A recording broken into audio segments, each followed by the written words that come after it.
Okay, maraming salamat kaibigan sa pag-click ng channel ko na ito kaibigan. So sana suportahan mo naman ang aking munting channel kaibigan. Dito kaibigan ay gumagawa tayo ng mga video tutorial upang tulungan yung mga beginners na magkaroon ng idea kung paano may panalo ang laban. So mayroon dito kaibigan na tinuturo natin para lamang din sa mga expert moves kung gusto nyo matuto at maging advance sa paglalaro ng chess. So dito kaibigan, ulit-ulitin ko ay niyayahan kita na mag-like, comment, and subscribe sa aking channel. So dito kaibigan, bago mag-umpisa ang laro ay check mo muna yung mga pieces kung nasa tamang ayos ba siya kaibigan. So lagi mong tandaan kaibigan na ang paglalaro ng chess ay nangangahulugan din ang pagiging wais ng isang tao kaibigan. So dito kaibigan, ulitin ko na dapat magkaharap yung king, tsaka yung itim ay dapat nasa puti, at saka yung puti ay dapat nasa dark blue. Din magkaharap na sila halos lahat kaibigan. So ang arrangement natin from rook to horse, to bishop, to king, to queen, bishop, horse, and rook again. And dito kaibigan sa harap ay puro na sila kaibigan. So sa mga beginners dyan, ang hakbang ng rook ay ituturo na lang sa mga susunod na mga video tutorial. So dito ang laban ay papakita natin. So kadalasan sa gumagawa nito kaibigan ay mga eksperto. Inaanyahan din kita na maging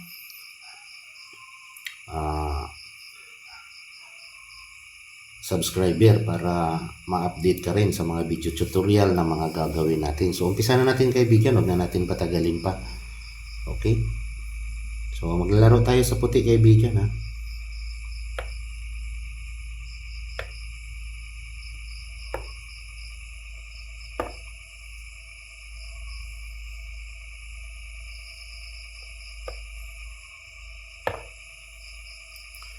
So sa una kaibigan, nagkakaroon ng development of pieces. So dinidevelopan natin kaibigan yung mga bato natin para mailagay natin sa tamang pagpipilian.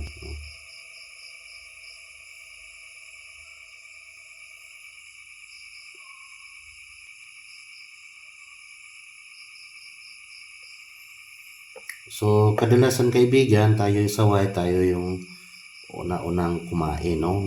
Yan yung halos kadalasan din, pero hindi naman meron ding mga nasa itim na una din silang kumakain din, no kaibigan.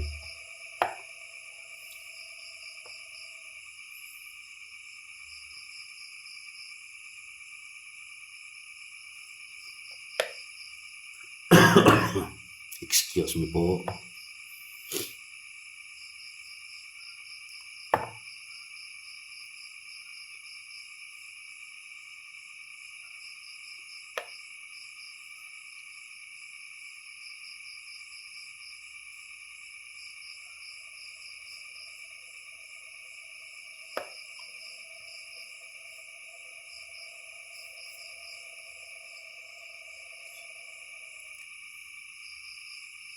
Sa ganitong paraan kaibigan, kapag advance yung kalaban mo, ang ginagawa niya ay queen na kaagad yung pinapakilos niya, no?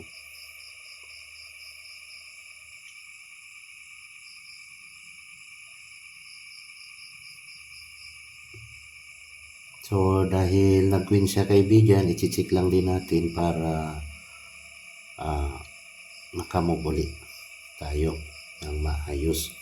So check yan kaibigan, hindi niya pwede ka ito kaibigan kasi mayroon ditong horse na nag-antabay kaibigan. So ang gagawin niya, iilag siya, yung king, iilag dito kaibigan.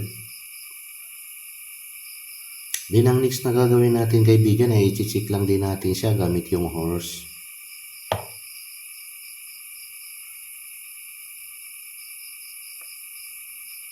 So posible niyan kaibigan, lalapit siya dyan kasi dito na siya pwedeng maglagay dito. Saka so lilipat siya dyan para kainin niya yung pawn natin kaibigan. Pero wise yung pawn natin kaibigan ay kumain siya dito kaibigan para ma-promote siya.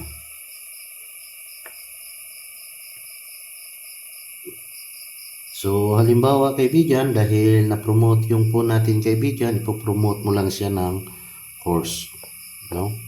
So tandaan, may horse ditong isa, lipat lang natin.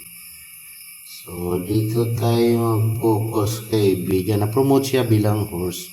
So bakit horse yung pinili mo kaibigan?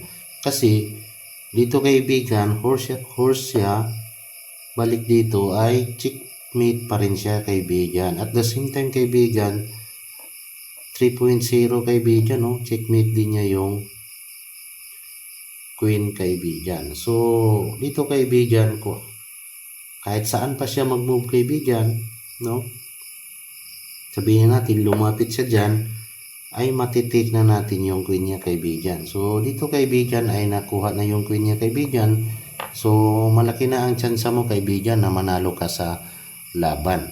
So eksperto lang ang gumagawa niyan kaibigan.